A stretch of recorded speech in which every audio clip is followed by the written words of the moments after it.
ini saya akan melakukan pemenuhan tugas, yaitu tentang memberikan narasi dari 3 rahasia teknik berbicara kelas dunia yang Miss berikan hari Senin lalu.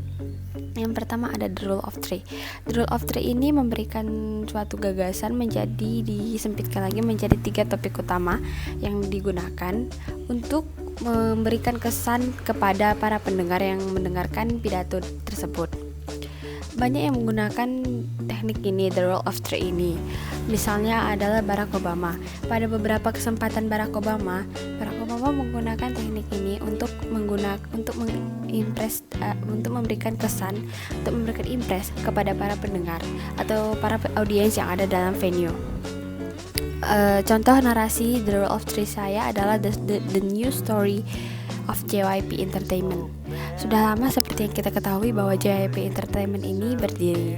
JYP Entertainment ini merupakan salah satu perusahaan yang berasal dari Korea Selatan yang sekarang menjadi salah satu dari 3 perusahaan yang terbesar di Korea Selatan. Pada awalnya, JYP Entertainment ini bukanlah sebuah perusahaan yang bertujuan untuk bidang industri ini, melainkan JYP ini hanya bertujuan untuk membantu orang-orang yang memiliki mimpi menjadi seorang artis di bidang industri ini dan membantu orang-orang yang memiliki bakat dengan musik.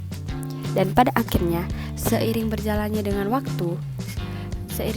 waktu, perusahaan JYP ini semakin berkembang dan semakin dikenal oleh publik. Berbagai macam faktor yang terlibat sepanjang perjalanan karir. Dan pada akhirnya bahwa perusahaan JYP dapat membangun gedungnya sendiri dengan hasil jerih payah mereka sendiri berdasarkan apa yang mereka inginkan.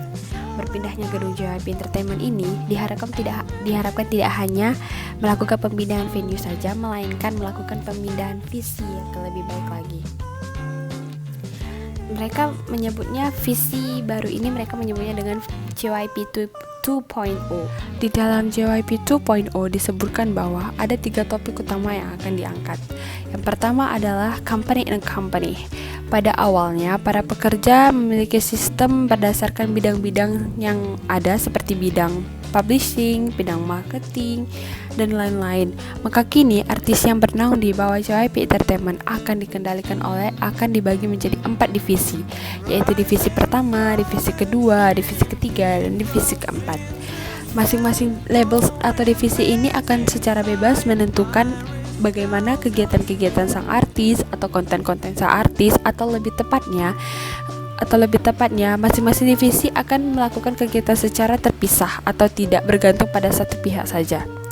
Cara ini dianggap dapat lebih efisien dan efektif untuk melakukan kegiatan kepada sang artis. Yang kedua adalah globalization and localization. Seperti yang kita ketahui, K-pop Hallyu berisikan K-pop content seperti K-pop drama, K-pop music, K-pop culture, atau sesuatu berasal dari negara Korea yang dapat tersebar hingga ke negara Amerika Serikat bahkan Afrika. Ini yang dimaksud dengan globalization and localization. Maka, rencana selanjutnya yang akan dikerjakan oleh JYP Entertainment adalah membentuk sebuah girl group dari negara Jepang atau girl group yang semua anggotanya itu adalah orang Jepang, yang mana diharapkan bahwa girl group tersebut dapat membawa J-pop content kepada khalayak umum agar J-pop content itu dapat lebih berkembang seperti K-pop content seperti J-pop drama, J-pop music, J-pop culture. Yang ketiga adalah creativity by happiness. JYP Denim sendiri percaya bahwa sebuah ide tidak tercipta dengan melakukan pekerjaan 24 jam secara terus-menerus, melainkan ide yang brilian akan tercipta jika melakukan kegiatan yang sebaliknya. Maka dari itu, langkah yang diambil oleh JYP Entertainment untuk dapat membantu hal tersebut adalah yang pertama, mereka akan mengurangi jam kerja mereka sehingga jam kerja para pekerja mereka. Yang kemudian, langkah yang akan diambil adalah dengan mendirikan kafe atau restoran yang dapat diakses oleh para pekerja atau investor JYP Entertainment. Yang mana makanan-makanan yang akan disediakan adalah makanan-makanan yang tidak mengandung micin atau dengan kata lain organik. Langkah-langkah tersebut yang akan diambil JYP Entertainment dalam mengembangkan usahanya di bidang industri ini, sehingga JYP Entertainment dapat lebih berkembang daripada JYP Entertainment yang tahun-tahun sebelumnya. Seperti tujuan yang dibicarakan di awal, bahwa JYP Entertainment tidak hanya ingin berpindah venue saja, namun juga berpindah visi dan misi menjadi yang lebih baik lagi. Teknik yang kedua adalah teknik anapora. Teknik ini adalah teknik yang digunakan dengan cara melakukan pengulangan kata dalam kalimat yang digunakan atau yang bertujuan untuk melakukan penekanan. Contoh narasi dari anapora saya adalah Nature of North Sumatra. Sumatera Utara adalah salah satu provinsi yang ada di Indonesia. Terletak di antara provinsi Sumatera Selatan dan Kepulauan Riau yang tak dapat dipungkiri bahwa keindahan alam yang ada di Sumatera Utara sangat luar biasa. Salah satu keindahan alam yang ada di Sumatera Utara dan juga merupakan salah satu dari 7 keajaiban yang ada di dunia adalah Danau Toba. Keindahan alam Danau Toba yang tidak dapat dipungkiri memanjakan pandangan semua mata yang melihatnya. Danau ini memiliki panjang 100 km, lebar 30 km, dan kedalaman 505 meter atau 1657 feet. Dengan ketinggian sekitar 1667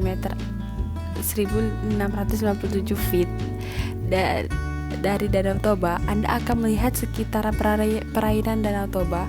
Maka Gunung Pusuk-Busik akan terlihat sangat jelas sekali dengan puncak yang berwarna hijau dengan kombinasi warna abu-abu sangat. Tak hanya keindahan alamnya saja yang indah, di Danau Toba ini terdapat berbagai makhluk flora dan fauna, yakni seperti flora di danau ini berbagai jenis fitoplankton, makrofita kecil, makrofita mengembang, dan makrofita terbenam.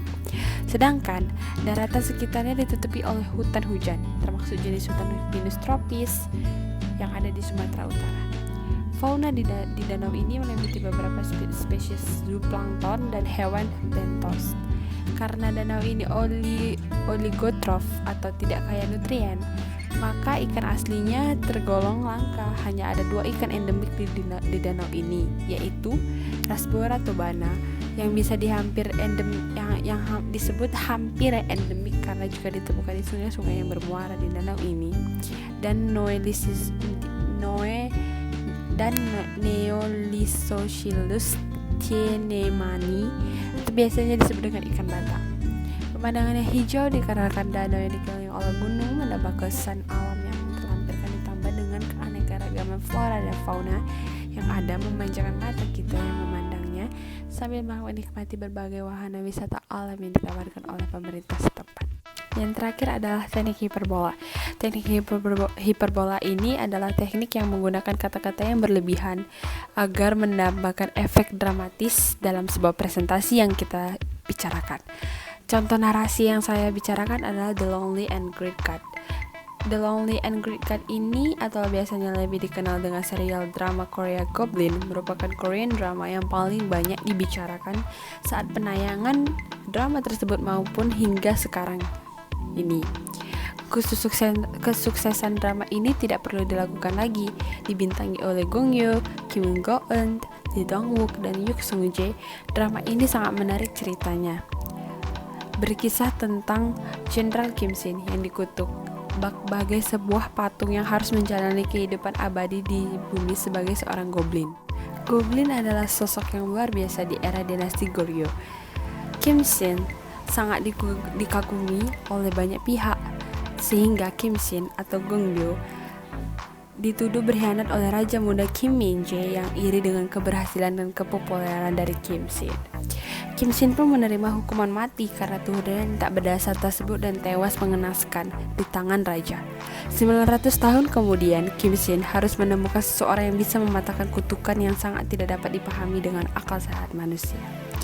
Di tengah pencarian yang panjang, seperti mencari air di tengah padang gurun yang sangat luas, Kim Shin berjanji akan menebus dosa-dosanya yang sangat banyak, sebanyak air di laut. Dia menggunakan kemampuannya untuk menolong mereka yang kesusahan meski seringkali berbenturan dengan tugas dari malaikat maut Lee Dong Wook.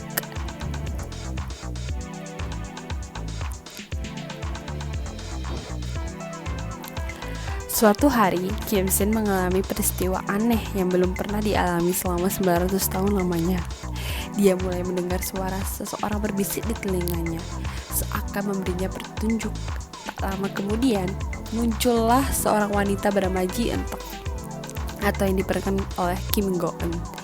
Ji Entak atau Kim Go Eun ini merupakan seorang siswi SMA di mana hidupnya selalu penuh optimisme meskipun kenyataan yang didapatnya cukup menyakitkan. Memiliki hati yang luas dan memiliki paras yang cantik bak seorang dewi. Ji Entak tak bahkan jatuh cinta secara langsung yakni pada pandangan pertama kepada sosok goblin yang merupakan peri pelindung nyawanya. Sementara itu, ada pula sosok lain yang merupakan Kim San atau Yuin yang diperankan oleh Yuin Ah, yang ternyata pada kehidupan masa lampaunya merupakan adik dari Kim Shin dan sosok yang disukai oleh malaikat maut Lee Dong Wook. Kim San merupakan seorang gadis yang cerdas dan menarik bahkan supel, membuatnya banyak disukai oleh semua. Sama seperti sang kakak, Kim San juga mengalami kematian yang sangat tragis akibat sesuatu yang tidak pernah dilakukannya. Di kehidupan mereka yang sekarang, setelah ratusan abad dan ratusan purnama telah berlalu, mereka berempat dipertemukan kembali oleh takdir yang mengikat mereka sehingga benang-benang merah yang kusut dapat diluruskan kembali sehingga tidak ada lagi yang menjadi beban di kehidupan mereka. Sekian 3 contoh narasi dari saya.